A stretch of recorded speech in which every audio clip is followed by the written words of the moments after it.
Let me tell you how one glass of champagne almost destroyed me, and how that same moment became the turning point my toxic family never saw coming. It all happened at my brother Tyler's 5th wedding anniversary. The kind of night dripping with designer clothes, polished lies, and forced laughter. The air reeked of pretense, and every smile felt rehearsed. But beneath the shimmer of champagne and candlelight was a secret waiting to explode. That night wasn't a celebration. It was a ticking time bomb dressed in elegance. Before we dive in, I want to hear from you. What would you do if you were in my shoes? Drop your thoughts in the comments. We read every single one. Let's begin. I stood near the back of the ballroom in a beige dress my stepmother insisted I wear. I hated it. It was tight at the waist, uncomfortable at the chest, and screamed, "Blend in and shut up." That's what Sharon always wanted from me. Silence and invisibility. People were laughing, taking selfies, clinking glasses. And there I was, holding a drink I didn't even want, watching everyone praise Tyler and his picture-perfect wife, Madison. Dad was glued to the mayor. Sharon was throwing around her fake laugh like a weapon, and I was barely acknowledged. And then I started to feel strange. Not drunk.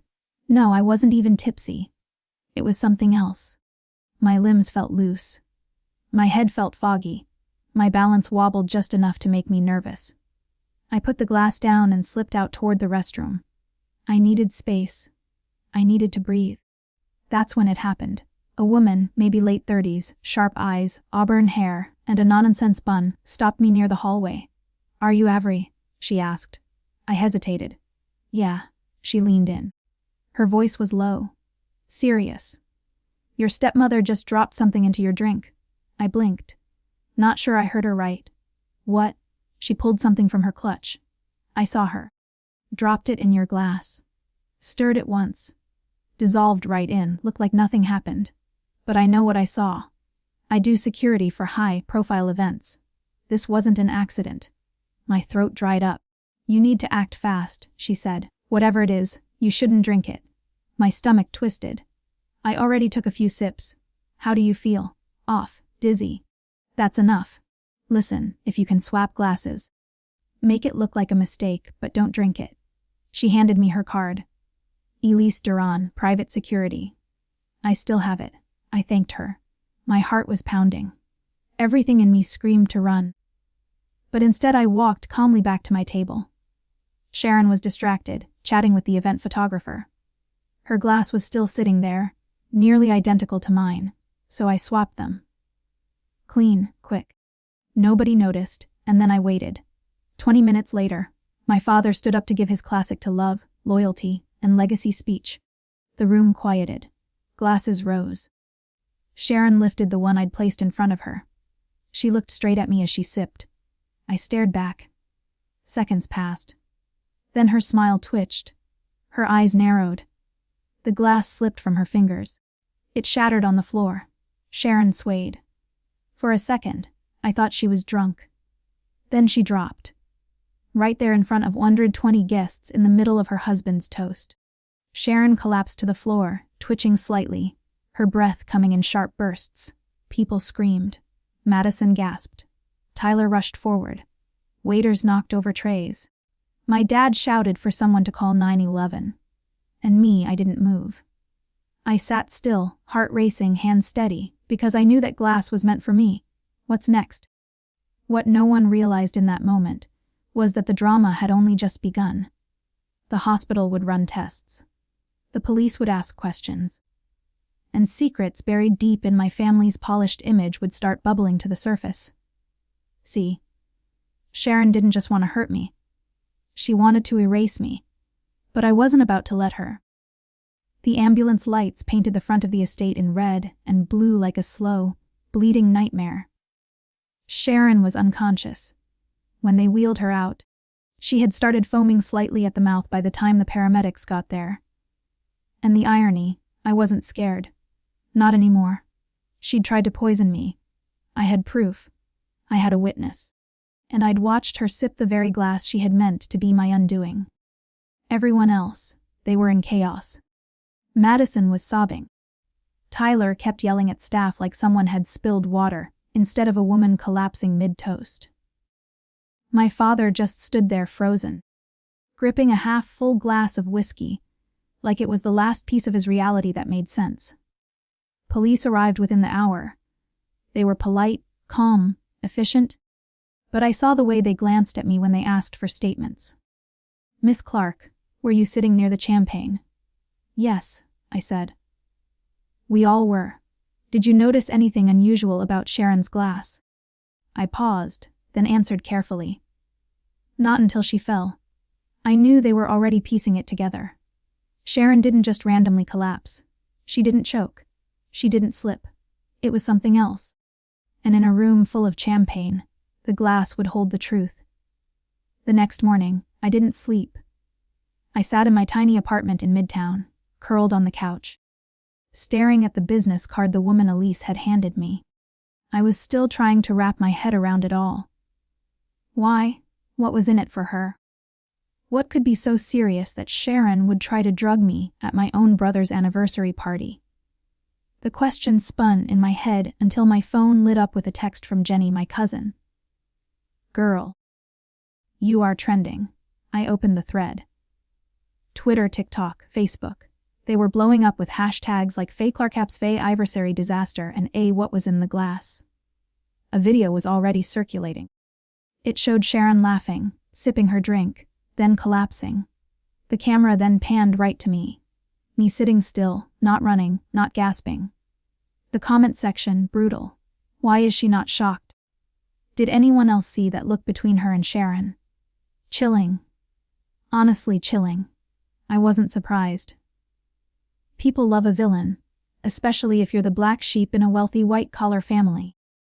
But they didn't know the truth yet. The police called me in.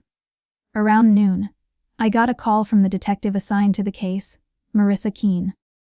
Her voice was measured professional. "We'd like to speak with you again, Avery. Can you come in?" Of course. I didn't hesitate. That alone made her pause. I could hear it in her silence, at the station. The walls were a dull beige, the kind that strips your soul. I sat across from Keene, her fingers laced on a thin folder between us. She didn't open it immediately. She just stared at me, sizing me up. "We have the toxicology report," she finally said. I nodded steady. "Okay." There was scopolamine in the glass, small dose. Not lethal, but enough to confuse, disorient, possibly trigger a fainting episode, memory loss, or worse, depending on the body's response. I didn't blink. "I believe it. You believe it?" She raised an eyebrow. "Yes. Because I was supposed to drink that glass." Keene leaned forward. "Explain." And I did. I told her about Elise. I told her about the warning about the swap. I didn't hold back. She sat in silence for a moment. "Why do you think your stepmother would do something like that?" I looked her dead in the eye. "Because she found out that I know the truth." She cocked her head. "What truth?" "She's not entitled to a dime of my mother's estate. And I have proof." That got her attention. The clause that changed everything. 2 months earlier, I'd received an envelope postmarked from Savannah, Georgia. Inside was a letter from my late mother's attorney. Apparently, after my mom passed, there had been a legal clause tucked away in the prenuptial agreement between her and my father. The clause was simple. If my father remarried, his new spouse was legally forbidden from receiving anything connected to my mother's assets, including investments, trust funds, or property built from them. But Sharon, she didn't know. Or maybe she did, and she thought no one else ever would until I found the letter. And like an idiot, I made the mistake of mentioning leverage on a phone call I thought was private. She must have heard or someone told her, because everything changed after that. Suddenly, I was getting invited to events I was usually left out of. She sent me a dress for the anniversary party. Her pick, not mine. She smiled more, complimented me in front of guests. It wasn't kindness. It was a trap. And she never thought I'd be smart enough to see it. Keene's warning. Detective Keene stared at me like she was reading a locked journal. You understand how this looks, right? She asked. I nodded. You swapped the glasses. Sharon drank what was meant for you. Now she's hospitalized. That's motive, Avery. That's for meditation for someone, and it's not going to stay quiet. I didn't poison anyone, I said. I just didn't drink what was meant for me. You're safe, she said gently. But if Sharon tries to spin this, she'll make it about you. We need that letter, and we need to hear from your witness again. Then I'll give you both. What's next? The moment I left that station, I knew my life wasn't going to be the same. Sharon would wake up. She'd lie. She'd twist it. She'd call me a manipulator.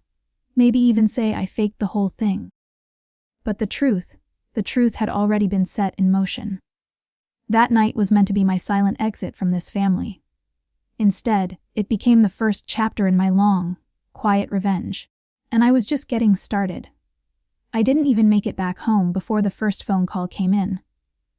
Tyler, I let it ring twice before I picked up. Avery, what the hell is going on? What do you mean? Don't play dumb, he snapped. The police came to the house. They're asking about you, about what you knew. Did you tell them something? I stared ahead as I walked down the sidewalk. I told them the truth. There was silence. Then he said low and angry, Do you have any idea what you've done?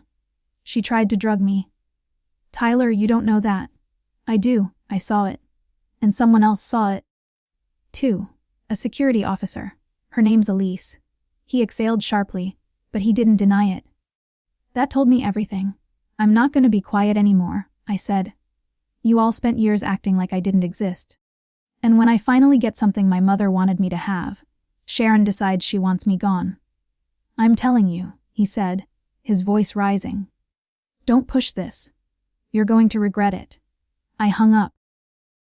The lawyer's office smelled like lemon oil and old paper. I handed over the copy of the prenup clause in a sealed envelope. My mother's original signature was still there in ink. I'd traced 100 times with my eyes.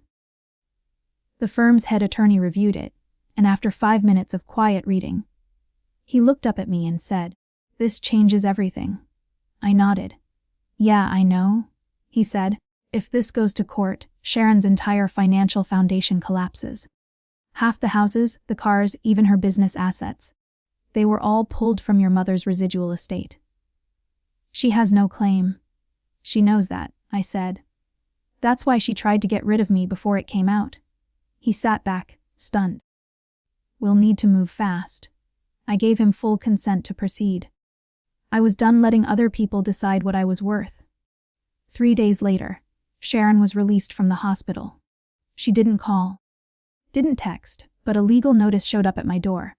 Her lawyer accusing me of malicious defamation and deliberate endangerment. I smiled. She was scared. Good. The next family gathering wasn't supposed to be a confrontation, but I showed up anyway. At my father's estate, I walked in like I belonged because I did. Tyler's eyes widened when he saw me.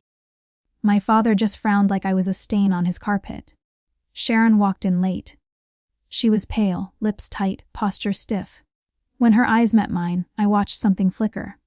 Fear maybe, but buried beneath years of entitlement.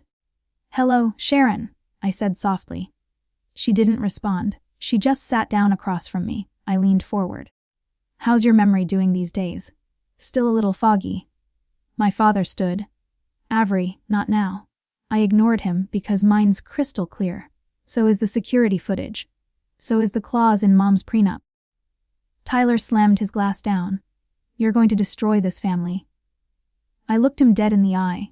No, I'm going to expose the part of it that was already rotting. 2 days later, Sharon went on the attack. She gave an exclusive interview to a local news blog that always covered charity galas and upscale fundraisers. She painted herself as the victim. Blindsided by her troubled daughter, suffering memory loss from a mysterious reaction, and claiming I had always struggled with resentment since her marriage to my father.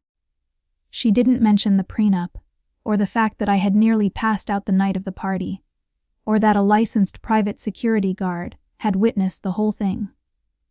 No. She wanted pity. The headline read, Sharon Clark speaks out. I was targeted by my husband's daughter. And for a moment, I'll admit, it stung because people believed her. The comments were brutal.